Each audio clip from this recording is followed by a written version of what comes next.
तत्सवितुर्वरेण्यं भर्गो देवस्य धीमहि धियो यो नः प्रचोदयात्।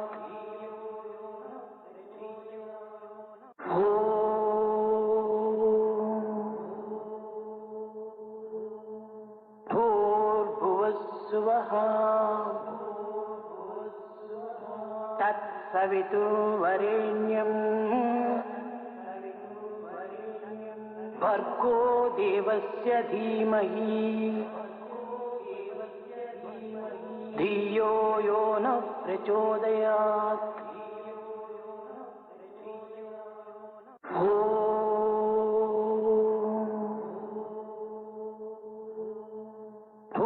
भूर्भुवस्सुवः तत्सवितुर्वरेण्यं भर्गो देवस्य धीमहि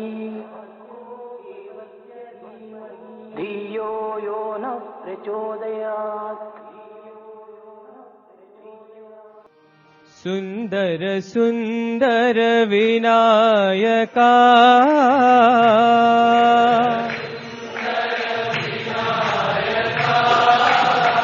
सुंदर सुंदर विनायका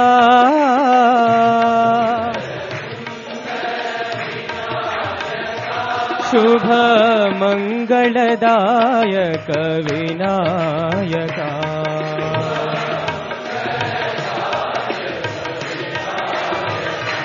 शुभ मंगलदायक विनायका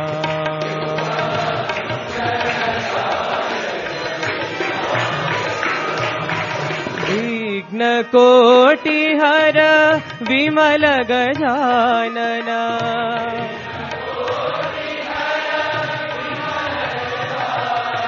विघ्न कोटि हर विमल गजानना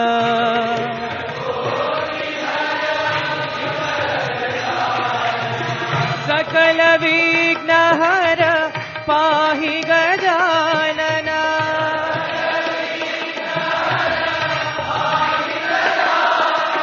सकल विघ्न हर पाहि गजानना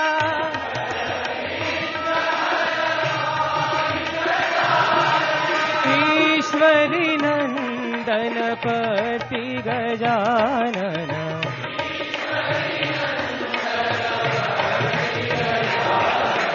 ईश्वरी नंदन पति गजानना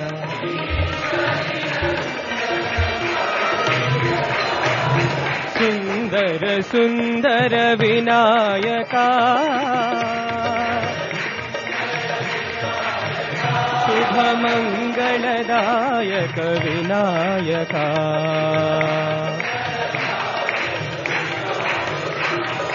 विघ्न कोटि हर विमल गजानना सकल विघ्न हर पाहि गजानना ईश्वरी नंदन पति गजानना जय जय गणेश जय श्री गणेश जय जय गणेश जय श्री गणेश जय जय गणेश जय श्री गणेश जय जय गणेश जय श्री गणेश जय जय गणेश जय श्री गणेश जय जय गणेश जय श्री गणेश सुंदर सुंदर विनायका श्री गुरु प्रतिवासा श्री गुरु प्रतिवासा श्री गुरु प्रतिवासा श्री गुरु प्रतिवासा साई ब्रह्मा विष्णु महेशा ब्रह्मा विष्णु महेशा साई ब्रह्मा विष्णु महेशा साई ब्रह्मा विष्णु महेशा श्री गुरु प्रतिवासा श्री गुरु प्रतिवासा अल्लाह भी तुम हो माला भी तुम हो अल्लाह भी तुम हो माला भी तुम हो अल्लाह भी तुम हो माला भी तुम हो अल्लाह भी तुम हो माला भी तुम हो गौराष्ट्र महावीर यीशु भी तुम हो गौराष्ट्र महावीर यीशु भी तुम हो गौराष्ट्र महावीर यीशु भी तुम हो गौराष्ट्र महावीर यीशु भी तुम हो राम रहीम हो कृष्ण करीम हो कृष्ण करीम हो राम रहीम हो कृष्ण करीम हो राम रहीम हो कृष्ण करीम हो श्री गुरु प्रतिवासा श्री गुरु प्रतिवासा साई ब्रह्मा विष्णु महेशा साई ब्रह्मा विष्णु महेशा श्री गुरु प्रतिवासा श्री गुरु प्रतिवासा अल्लाह भी तुम हो माला भी तुम हो अल्लाह भी तुम हो माला भी तुम हो गौराष्ट्र महावीर यीशु भी तुम हो गौराष्ट्र महावीर यीशु भी तुम हो राम रहीम हो कृष्ण करीम हो राम रहीम हो कृष्ण करीम हो राम रहीम हो कृष्ण करीम हो राम रहीम हो कृष्ण करीम श्री गुरु प्रतिवासा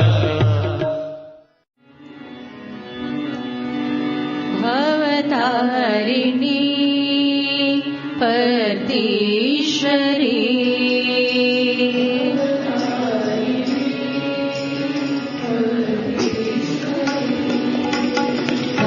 भवतारिणी परतीश्वरी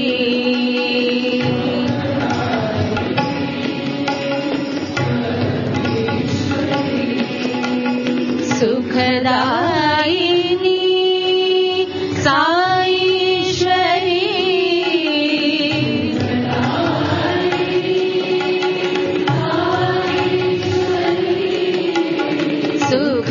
सुखदायिनी साईश्वरी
भवतारिणी पतीश्वरी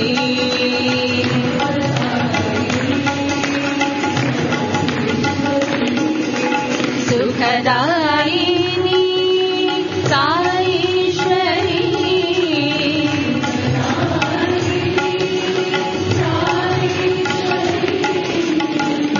भवतारिणी पतीश्वरी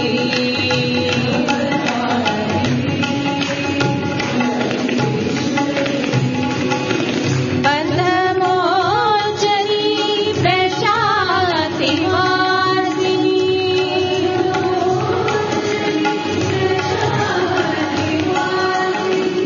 जननी देवी लीला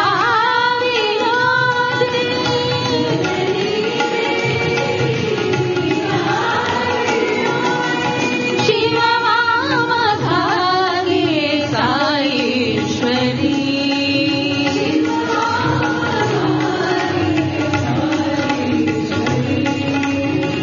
शरणं शरणं साजरायिणी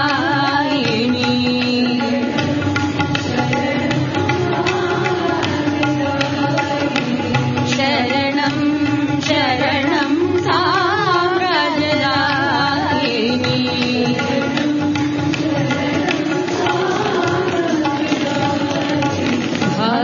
भवतारिणी पतीश्वरी माधव हरे कृष्ण मधुर मोहना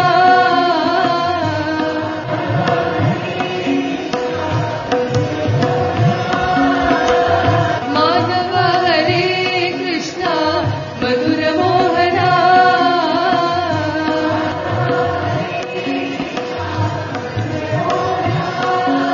गोकुल बालना देवकी नंदना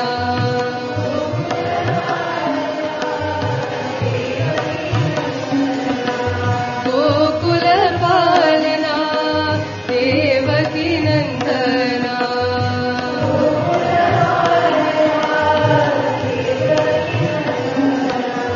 माधव हरे कृष्ण मधुर मोहना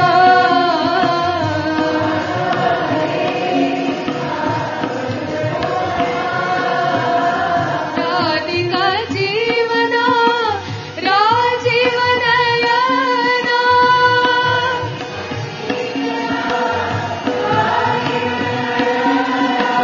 राधिका जीवना राजीवनयना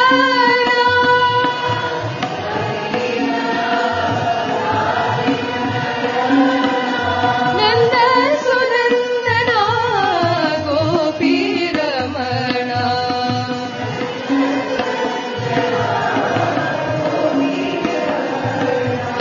नंद सुनंदना गोपी रमणा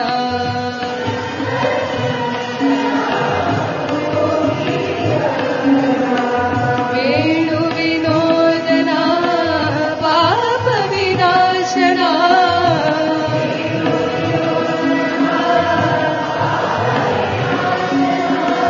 वेणु विनोदना पाप विनाशना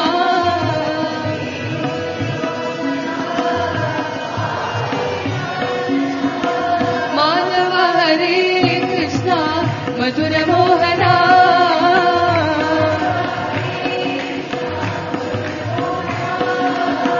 गोकुल बालना देवकी नंदना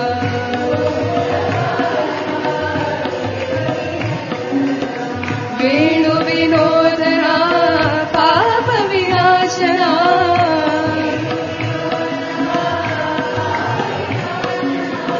माधव हरे कृष्ण मधुर मोहना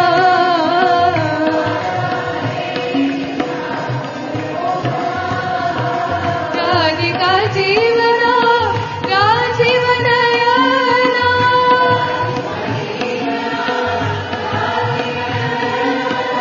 नंद सुनंदना गोपी रमणा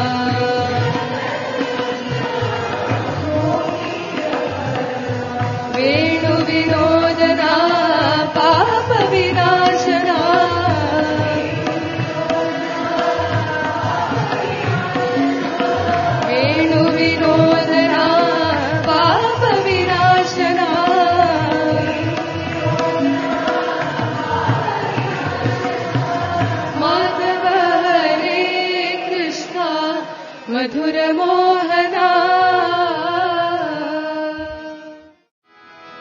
రాఘవ రామ రఘువీరా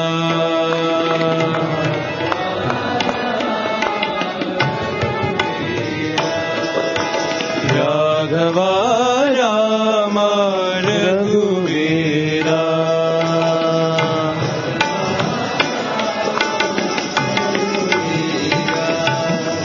శ్రీధర మాధవ గోవింద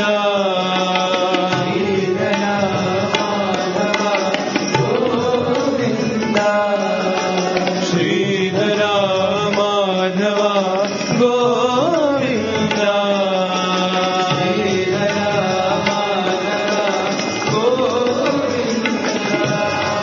రాఘవ రామ రఘువీరా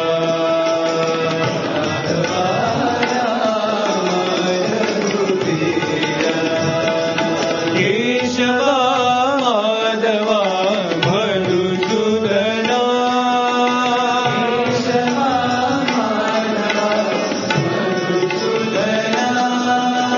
కేశవ మాధవ మధుసూదనా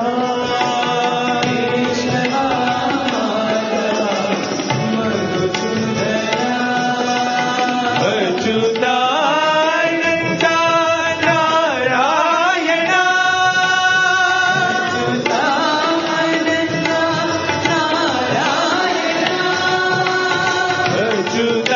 అచ్యుతానంద నారాయణ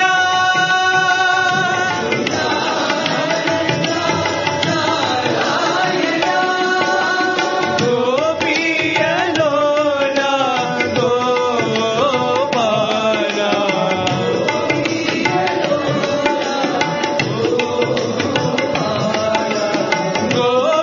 గోపియలోల గోపాల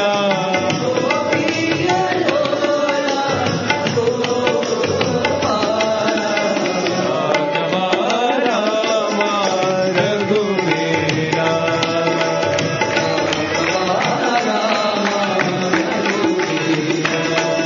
శ్రీధర మాధవ గోవింద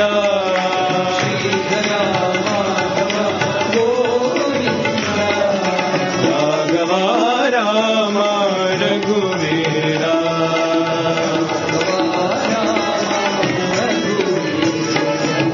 కేశవ మాధవ మధుసూదనా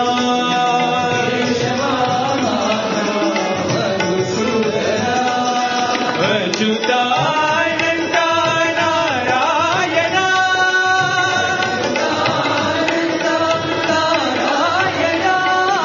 గోపియలోల గోపాల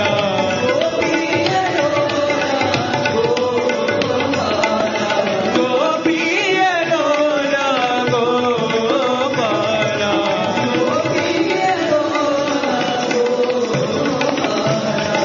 రాఘవ రామ రఘువీరా శివ శివ శివ శివ శిరిడి పురీశ్వర శంభో శంకర సాంబ శివో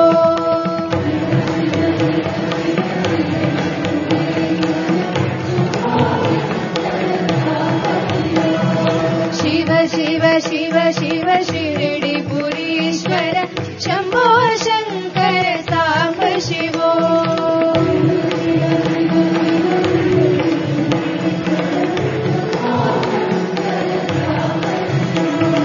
భవహర పురహర పుటపర్తీశ్వర శంభో శంకర సదాశివో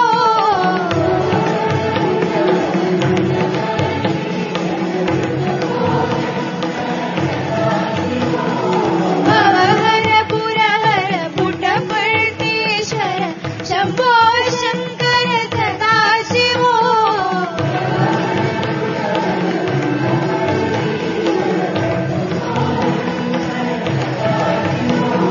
శివ శివ శివ శివ శిరిడి పురీశ్వర శంభో శంకర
शिव शिव शिव शिरडिपुरीश्वर शम्भो शङ्कर साम्ब शिवो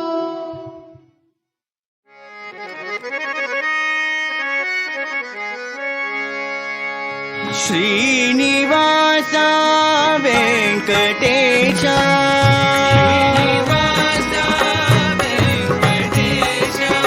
Srinivas Venkatesh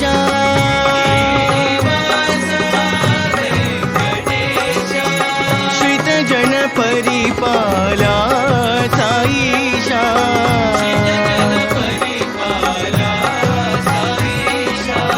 श्रितजन परिपाला Saisha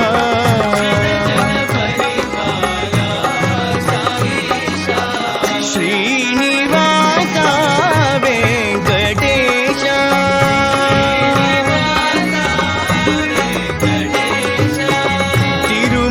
तिरुमलगिरिवासा Govind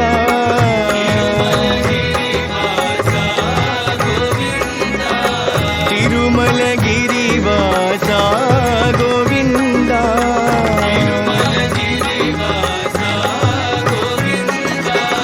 गरुडवाहन Govind Govind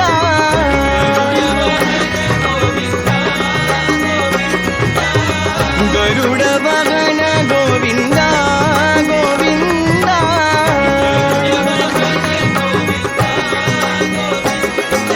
Govind Govind Srinivas Govind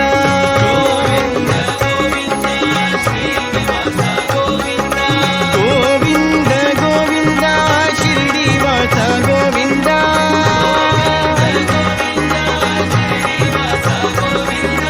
Govind Govind पतिवास Govind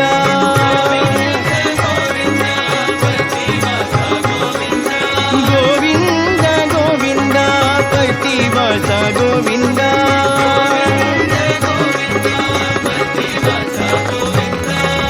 Srinivas Venkatesh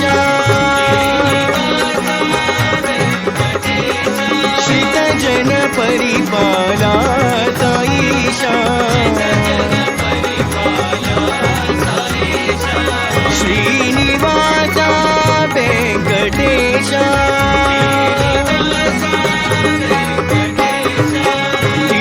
तिरुमलगिरिवासा Govind गरुडवाहन Govind Govind Govind Govind Srinivas Govind Govind Govind शिरडिवास Govind Govind Govind पतिवास Govind Govind Govind Srinivas Govind Govind Govind Srinivas Govind Govind Govind पतिवास Govind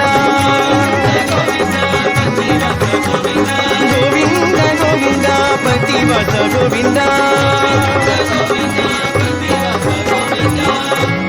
Srinivas Venkatesh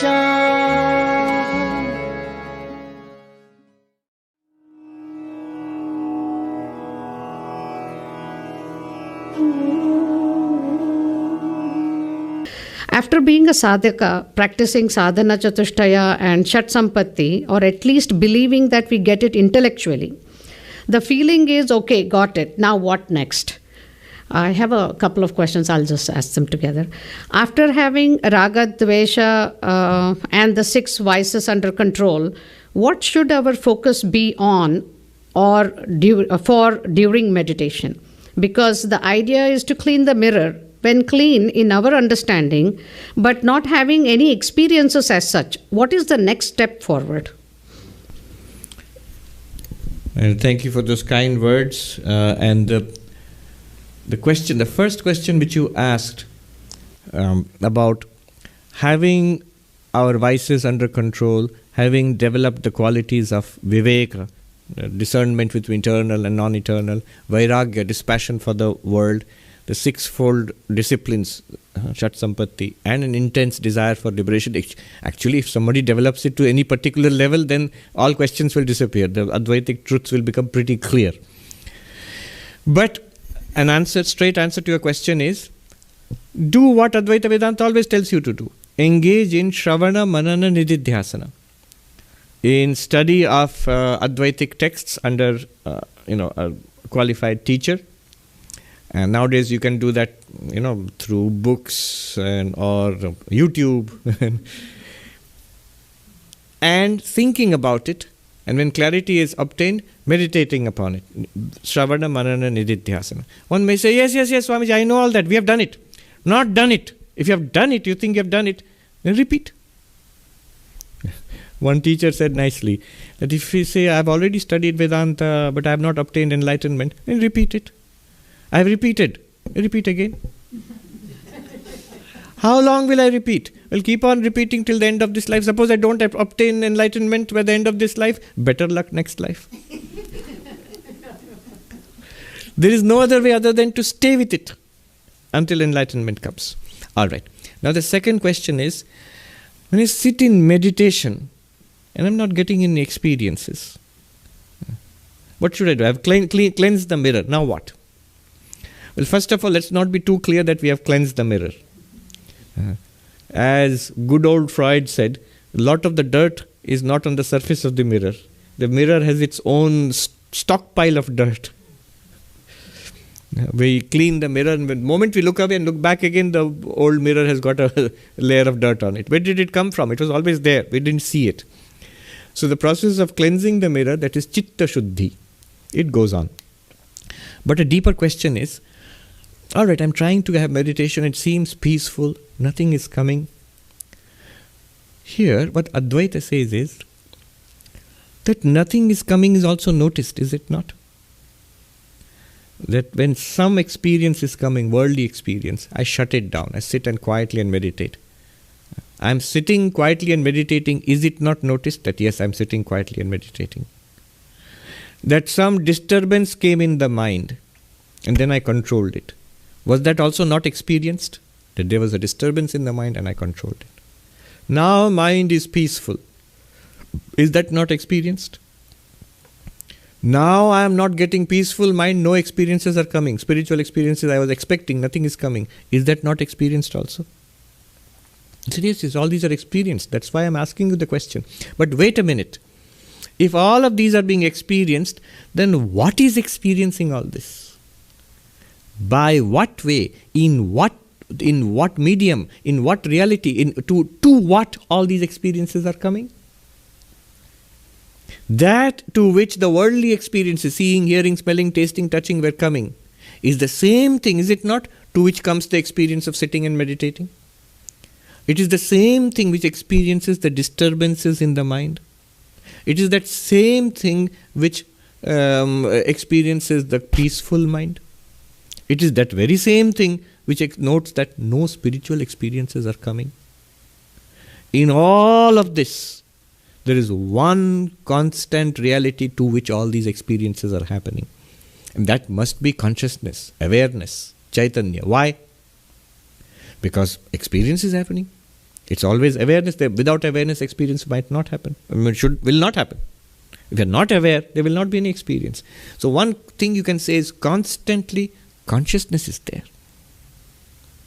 Instead of looking for you can have mystical spiritual experiences. If you take a mantra, visualize Ishta Devata and repeat it, you will definitely at one time or the other, you will get the vision of the Ishta Devata. Those things are real. Mystical experiences do happen. But Advaita Vedanta is saying whether worldly experience or mystical experience, both appear and disappear in the same awareness. Whether disturbed mind or peaceful mind, both appear and disappear in the same awareness. Only one thing is constant, will always has been there, is there now, and will always be there with you. What is that? You, the awareness. Nothing else. No worldly experience will stay with you. Even the memories will fade away. No person will stay with you. Even the memories of those persons will fade away. No gathering of wealth, of Facebook likes will stay with you. Those will all fade away. No knowledge, whether it is worldly knowledge, medicine, science, or Vedantic knowledge, you have memorized many shlokas, none of that will stay with you. It will also fade away one day.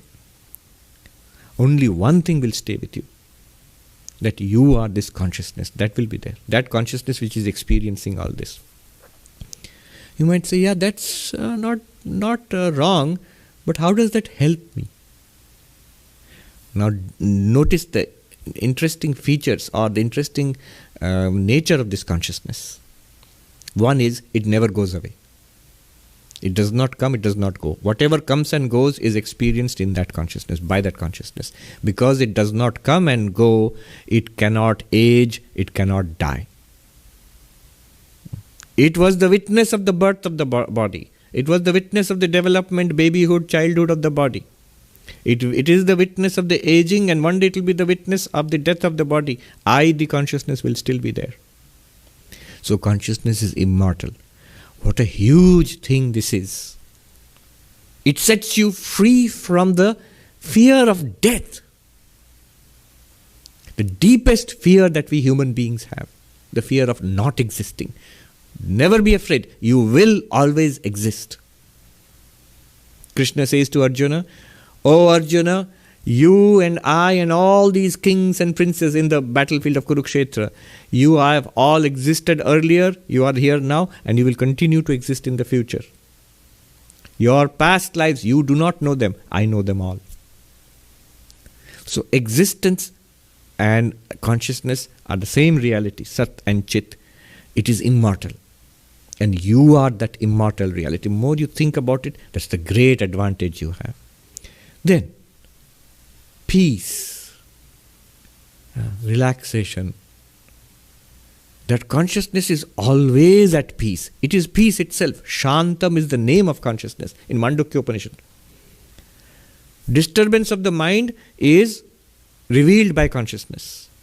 Peace of the mind, meditative mind, is revealed by consciousness. Now mind has become peaceful, like you said. Too peaceful, no experiences are coming. This is too much peace. Something should happen. I am reminded of this Zen cartoon, The student has come to a Zen master. Zen master is teaching Zen meditation to the student. And this Zen master is saying with a very serious expression in that cartoon, he's saying to the student, "This is it." Student is like, "What?" "This is it. Nothing happens."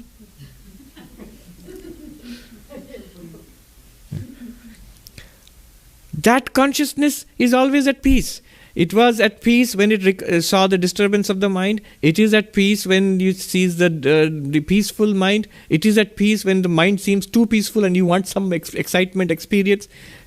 Consciousness itself was never disturbed. Consciousness itself never became peaceful. Consciousness itself does not want one more experience. That is all the states of the mind. It is the mind which was disturbed, the mind which became meditative and peaceful. It is the mind which wants extraordinary spiritual experiences. Yes, I have calmed down all worldly experiences. I am quiet and inward. Now some spiritual experience, please. It's too boring. It is the mind which is doing all of that. Consciousness is completely at peace all the time. And illumining all these coming and going, the thoughts in the mind, the desires in the mind, the restlessness in the mind, the peacefulness in the mind. This is called Shantam. So, the second great benefit, first benefit, don't forget, immortality, freedom from fear of death. Body will die. That one must accept. Nobody can save the body from dying. And nor should one be too worried about that. Nowadays in Silicon Valley, the billionaires are getting together to make the body immortal. So, why? You must ask why. So, why not? I want to live forever. But that means I and body are same. You have made it the same. Cryogenic. Can I freeze the body? Or upload my personality into the cloud. At least that's a higher way of thinking. That means body is not important, only the memories and feelings are important. There was even the talk of head transplant. A Russian doctor, he promised that there was one man who was paralyzed. He said, "What do you want?" "I want to be able to ride a motorbike in California." So for that, what operation has to be performed? They will wait for a person who has died, in coma, body is preserved. So they will get the body of that person, and this patient, they will cut off the head of that body and cut off the head of this patient and freeze the head and then transplant this head into that new body. And hopefully the patient will wake up with a more active, then he can ride a motorbike. They did not try, hopefully they did not try it. Don't worry about body transplant. Every life we get a new body transplant. We have got thousands of body transplants and many more are available to you. So no problem about that. Consciousness does not need body transplant. Consciousness is one and constant. So it's a great freedom. Freedom from fear of death. Freedom from restlessness, anxiety, unhappiness. Then oneness and love. Because you realize it is one consciousness in all bodies and minds. I will not go into the arguments for it because it's a huge topic. But it is one consciousness in all bodies and minds. Krishna says to Arjuna, Kshetragyam chapi mam viddhi sarva kshetreshu bharata. O Arjuna, know me to be the one consciousness in all these bodies, one knower of the field in all these fields. From this oneness comes all ethics and love. If we are, you and I and everybody is one, how can there be violence? How can there be greed? How can there be competition? How can there be dislike of other people? There's no other. So these are the benefits of realizing this one consciousness. Thank you. Very good questions. Thank you. Thank you, Swami. This question is from Anil Mathur. Swamiji, my question to you relates to the goal of self-realization. You had mentioned in one of your recent talks that you know of a small number of people personally who you believe are Jivan Mukti. I expect that these are monks who have devoted their lives to achieving the goal of self-realization. It follows then that even if you devote your whole life, very few actually achieve self-realization. What hope is there then for an ordinary householder? Is this even an achievable goal? I also notice that associating our identity with the mind-body seems to be hardwired into all living things, humans and animals. Can we realistically hope to overcome something that seems to be part of what nature gave us? And by us, I am referring to the mind-body complex. I agree there is no higher goal than being able to live fearlessly, unaffected by the ups and downs of life. But it seems like even if you devote your whole life to it, there is only a very small likelihood of success.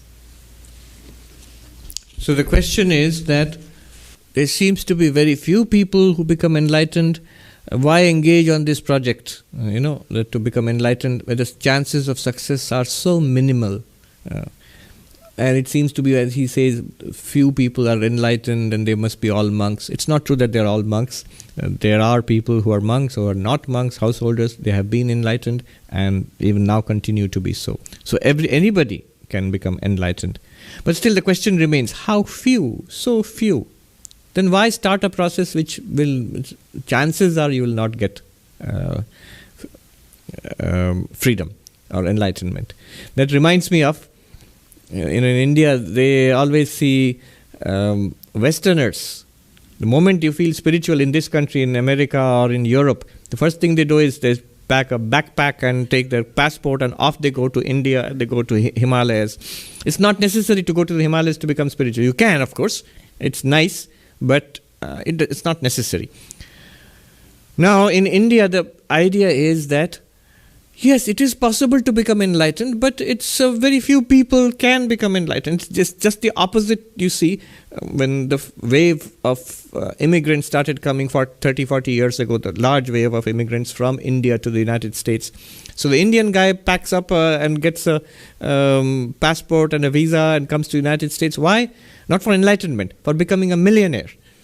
And the American tells him, it's not impossible, but it's not guaranteed that you're going to become a millionaire just coming to the United States. The same thing.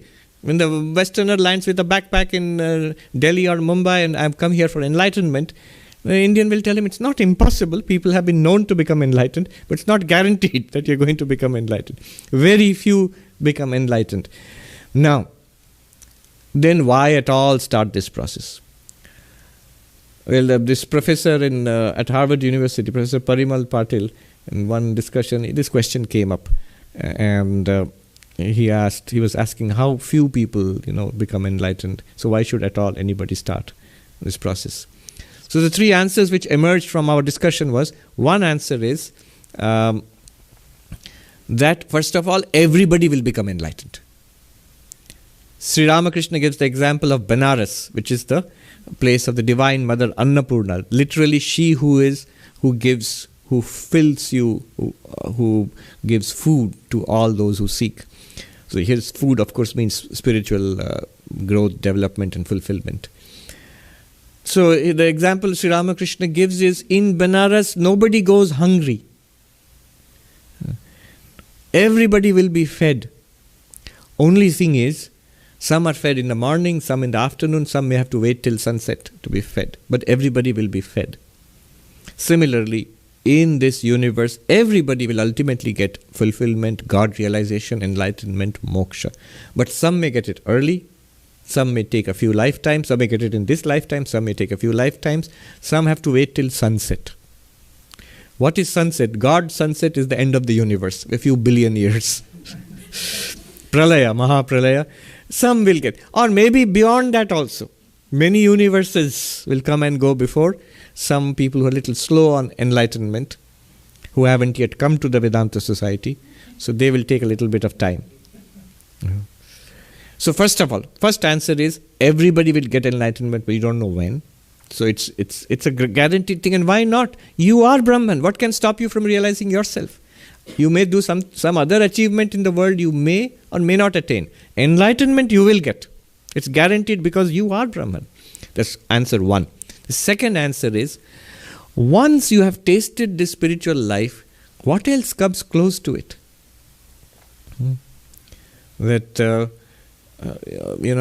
I remember once as a young novice, after a few weeks, I think, in the ashram, I told another monastic novice, too shy to go to the senior swamis, so somebody closer to me in age, was saying that, I'm not making much spiritual progress. It was not even, I think, a month into my monastic life. And then that novice gave such a nice answer to me. He was a senior to me. He gave a nice answer which I've never forgotten till now. He said, okay, go back home. I said, no, I can't do that. He said, why not?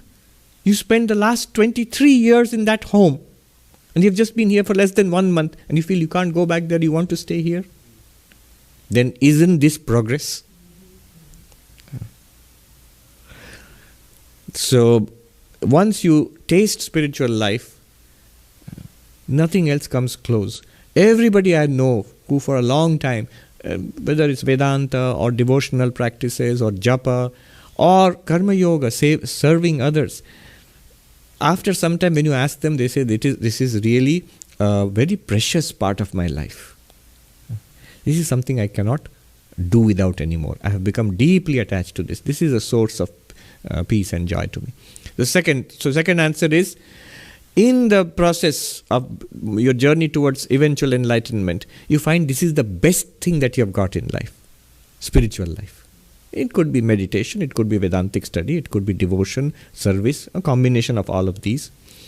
Third answer, which Professor Patil himself he gave, was a beautiful answer. He said, actually, what motivates people in spiritual life? It's not that I'm waiting, enlightenment will come, then only everything is done. Or before that, there's no gain, nothing. It's not all or nothing.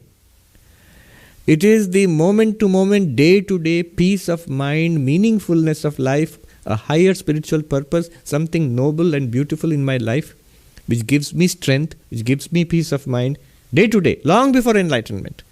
That's what keeps people in spiritual life, whether monks or householders, which is correct.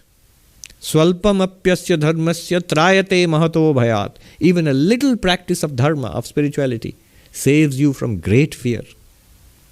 We may add great meaninglessness in this day and life and this day and age. The real crisis is the crisis of meaninglessness. What is the purpose of my life? Once upon a time, the purpose of my life was to survive. I have to gather food, I have to get security, protect myself, take care of the family.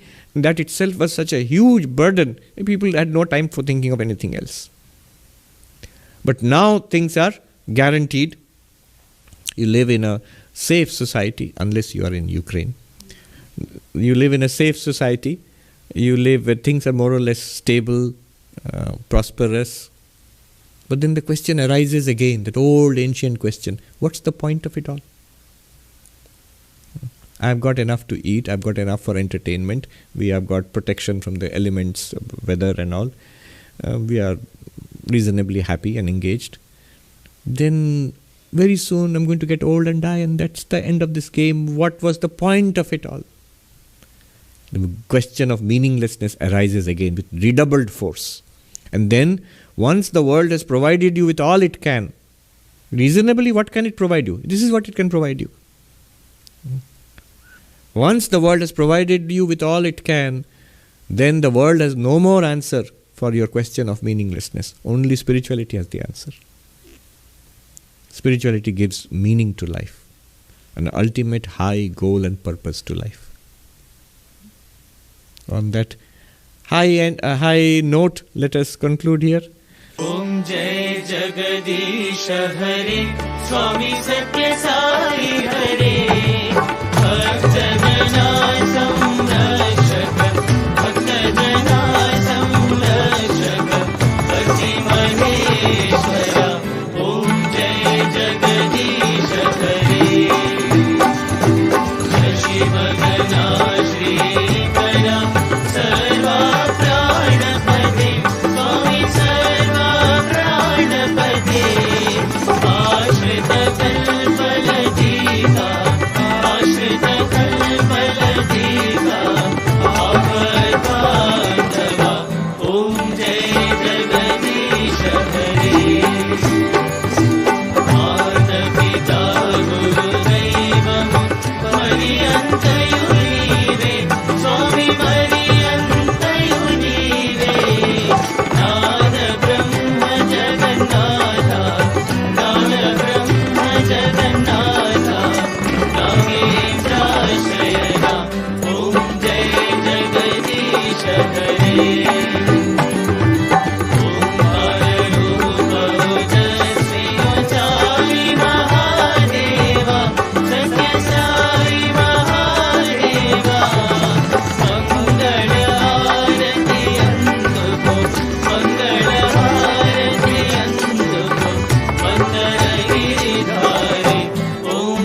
शान्ति शान्ति शान्तिः समस्तलोका सुखिनो भवन्तु समस्तलोका सुखिनो भवन्तु समस्तलोका सुखिनो भवन्तु ॐ शान्ति शान्ति शान्तिः जय बोलो भगवान श्री सत्य साई बाबा जी की जय।